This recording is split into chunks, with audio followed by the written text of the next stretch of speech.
What's up, everybody? It's Denny JV, one and only. What's up? Anyway, I had a few things on my mind today. Figured I'd come back after my long introduction hiatus. Um, what do I want to talk about? I think I want to talk about what I'm trying to do right now. Uh, Being that I'm getting older, your mind is sometimes more adept at, what do I want to say? Sometimes you feel like you get a little clarity in life. I guess that's how I would determine how I would phrase what I want to say. So, I get clarity and I look back at things I did in my life and I say to myself, man, if I only could think like I think now, the old cliche, like I did 20 years ago, and that's going to be how it is forever between, when you're younger and when you're older. So the real plus to getting older is how I believe with the different experiences that you have, how you view life. So anyway, getting off onto a tangent that I always do. I was thinking about what my passion was growing up. Like, what did I really like to do? Don't you come in here. Don't you come in here. My wife. She knows I don't like doing this, so she wanted to come in and peek at me. Anyway, the passionate things you do in life. But then, I was thinking, like, what did I really have a passion for? Like, I played lacrosse. I liked it. I was okay at it. I went to college, played a little college. But I didn't really have a passion. I couldn't wait, to get up and play lacrosse. It was something I did, I liked, and blah, blah, blah. But when I went away to school, I went to a school in Ohio called Mount Union College. It was a tiny school. I didn't really fit in there, or I didn't really feel like I fit in there because it was just a lot of out of state people. And me and one of my best friends, actually, he went as well to get involved with this lacrosse program. So, anyway, to make a long story shorter, which is still going to be long, is I went there with the intention to play lacrosse, and we would have some recognition because it was a startup team, so we would be more big shots than little shots, and blah blah blah. And I remember my dad when I went there, I weighed myself in, because I lived in the football dome with the football players, and I weighed myself in at 6'1", about 155 pounds, fully clothed. So maybe I was 150. And the guys there were pretty tremendous football players. I mean, compared to me, 240, 300, 320. And my dad looked at me and he said, you better hit that gym, son.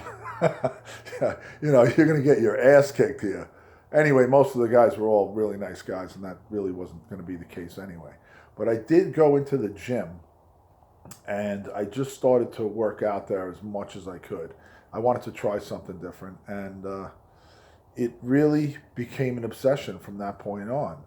And when I think about the obsession that I had, it really had no goals in mind. It was just, I want to go to the gym and I want to get bigger. I want to look, bigger. I want to be like Arnold Schwarzenegger, or I want to be like Lou Ferrigno. I wasn't really thinking I was going to be up there on stage like that. I just wanted to present like they did. I wanted to be a really, a big guy. And genetically, I was not really built for that type of a build. I mean, you can change your body, and obviously, I mean, I gained 100 pounds since then, and yes, you can. But the way I was thinking, like I was going to grow like within a year and blah blah blah.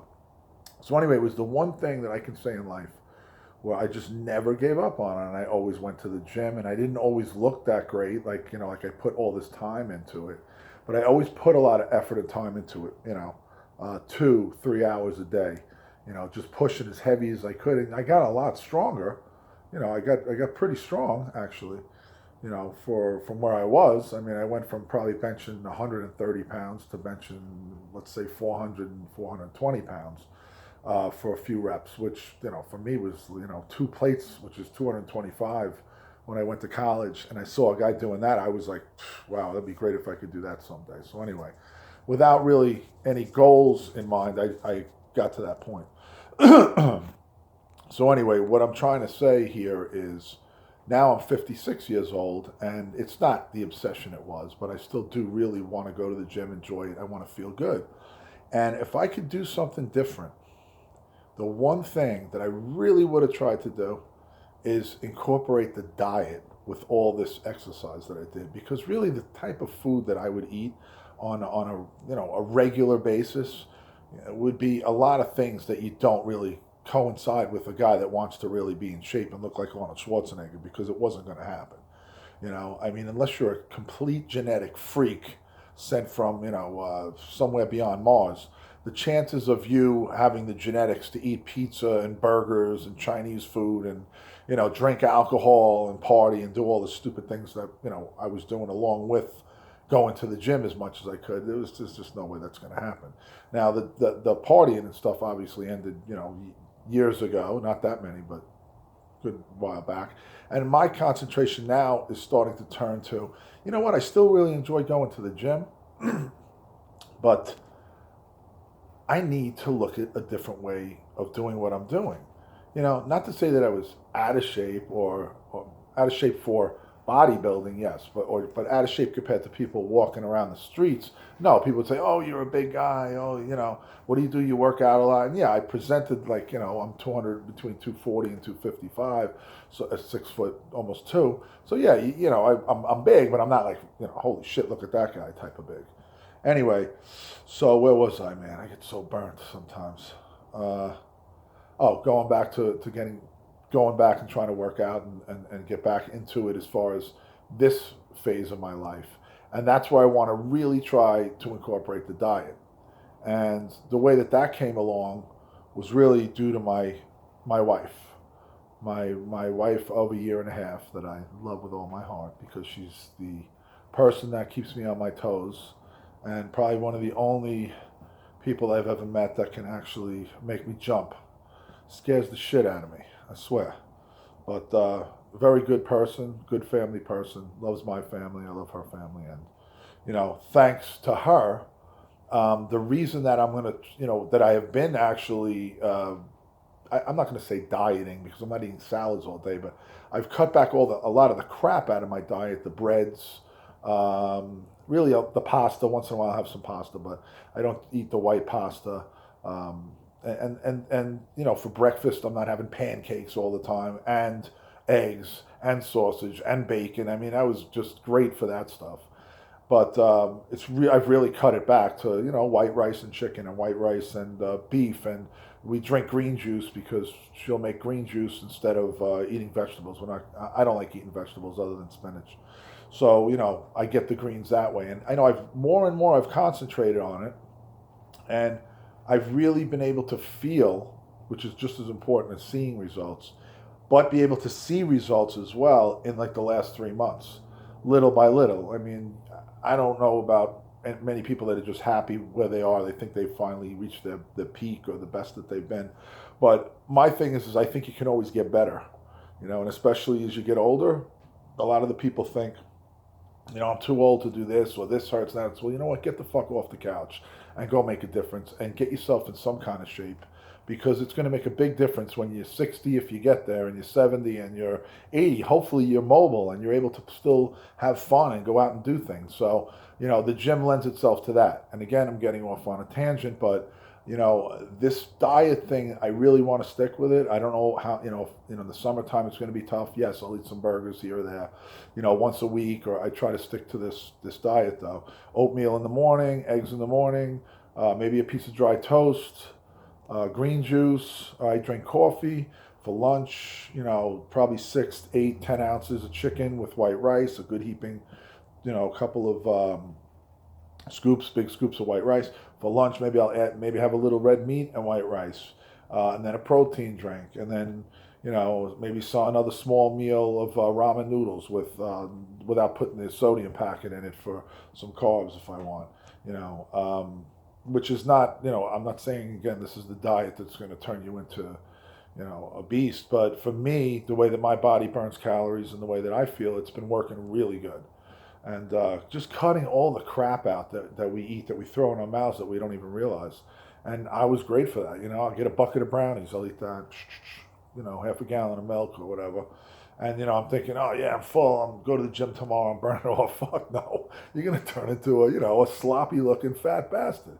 And even if you're in decent shape, you're not going to be what you could be without trying to get your diet under control. So anyway, that's my goal right now. I want by the summertime or the early summer to really feel the best I've felt in a while, and just feel like I'm in shape and that I'm happy with the way I look more than anything else. So that was pretty much what was on my mind. Let me think. Is there anything else important that where are you? You're in there, little fuckers. Where are you? You need to know. So, no, I guess just be happy in life. Do what makes you happy. Try not to hurt the ones you love the most. I've done that too. But, just try to get better at whatever you're doing, because this life is a blessing sent from God. So think about that every day. Oh, one more point. We take for granted so much in this life. And the other night was very strange. I woke up, this is out of left field, doesn't make any sense. I was thinking about how some people just have nothing, and are still struggling out there to make it happen. And then you have other people who have so much, and they don't think they have enough. And it's sad, I just woke up thinking about like Helen Keller, way back. She was born with no sight, no hearing, deaf, dumb, and blind, and still made something of herself by within her life, where books are written on her. She learned how to communicate, how to read Braille. Now, she was taught by some wonderful people. I don't know the whole story. I know the basics. But I woke up thinking about, man, to wake up tomorrow and not have my sight and my hearing, it would be devastating, to the point where you wouldn't even want to go on. But here's someone that was born like that and can make something out of herself. So when people say it's too hard, or, life's coming down on me, you better turn your head around, because, unless you have a positive attitude, pretty much every day you are wasting your freaking life, okay? You're wasting your time on this earth. And if that's what you want to do with your existence here, that's fine. But I don't think that most people are built to not want to be anything or not want to do anything. I think everybody has some little drive in there. It's just a matter of what drives you. So find out what drives you and drive it. Till next time, Denny J, the one and only, signing off.